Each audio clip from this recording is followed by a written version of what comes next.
শুধু জানতে চাইছিলাম। মানেটা কি? কি হচ্ছে কি এটা? তোমাকে পছন্দ করেছিলাম, তোমার গর্ব হওয়া উচিত। তোমার তো দেখছি খুব সাহস। তুমি কে গো যে তুমি ওকে অপমান করছো? এটা পড়ো আর দেখে বলো আমি কে।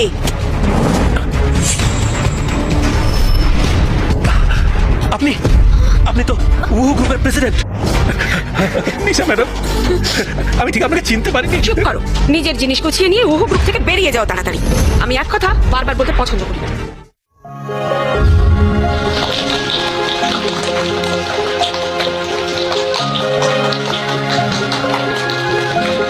মা দেখো ভালো করে, রঞ্জন কত ভালো আছে। যেখানেই থাকো তুমি এবার শান্তিতে থাকতে পারবে। রঞ্জন, অনেক শুভেচ্ছা। তুমি এখানে কি করছো? জানো এই ভিখারিটা এখানে কোত্থেকে এলো? কি বিচ্ছিরি গন্ধ। এখানে সিকিউরিটিরা কি ঠিক করে কাজ করতে পারে না? এদেরকে ভেতরে ঢুকতে দিল কে? আমি ওকে চিনি না। এই ভিখারিটা কি করে ঢুকলো কে জানে। আমার বাবা ভিখারি না। তাহলে নিশ্চয়ই নোংরা পরিষ্কার করার কাজ করে। রঞ্জন তুই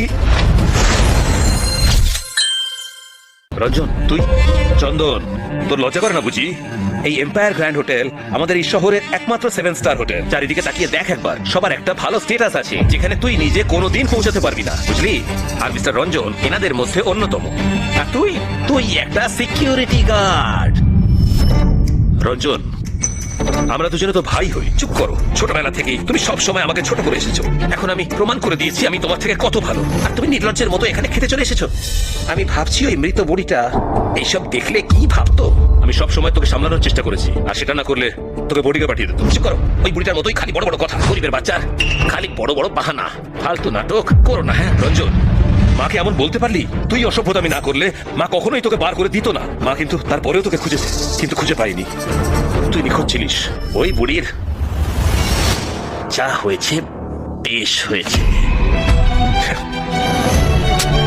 ছোট লোক। এই ভিখারির বাচ্চাটা আমাদের বিয়ে নষ্ট করে কোন আমি সাহস? এখানে আমার মার শেষ ইচ্ছা পূর্ণ করতে এসেছি। শেষ ইচ্ছা যত সব। তুই আমার যশ খ্যাতিতে নজর দিতে এসেছিস, হয়তো টাকা চাওয়ার জন্য এসেছিস। ঠিক আছে, এই নে, এতে হবে তো? নে নিয়ে ফোট।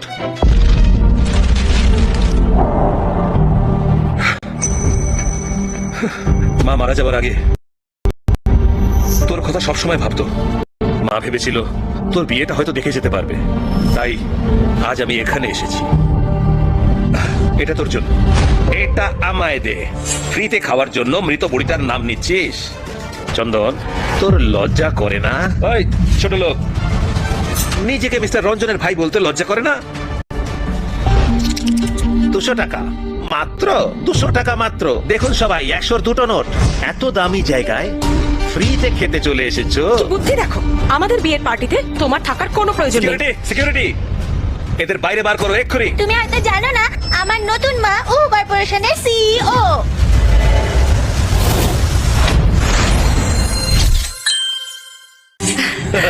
এই দেখো মেয়েটাকে বলছে, দেখো চন্দন, তোর মেয়েকে নিয়ে গিয়ে ভালো করে মাথার ডাক্তার দেখা।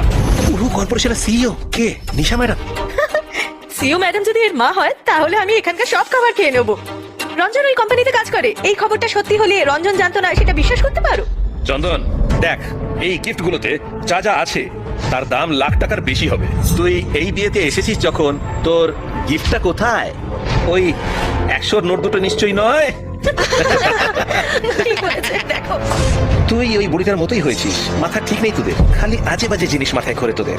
আশা করি তোর মেয়ে যখন বড় হবে বেশ সুন্দরী হয়ে উঠবে। রঞ্জন, তোর কি আছে সেটাতে আমার কিচ্ছু আসে যায় না, কিন্তু মানবিকতাটা বজায় রাখ।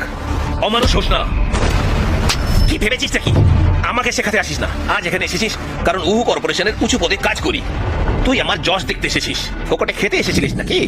হ্যাঁ ঠিক আছে, নে বস। ওই বুড়ির হয়ে যা খাবার তাই খেয়ে নে।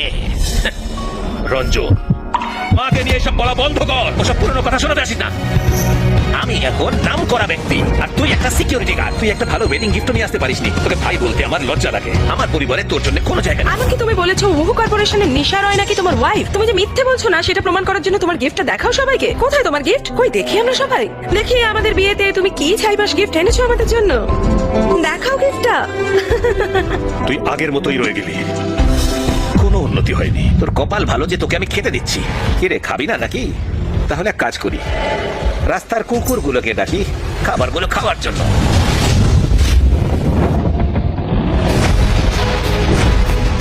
নতুন বর বউয়ের জন্য উহু কর্পোরেশন তাদের গিফট পাঠিয়েছে।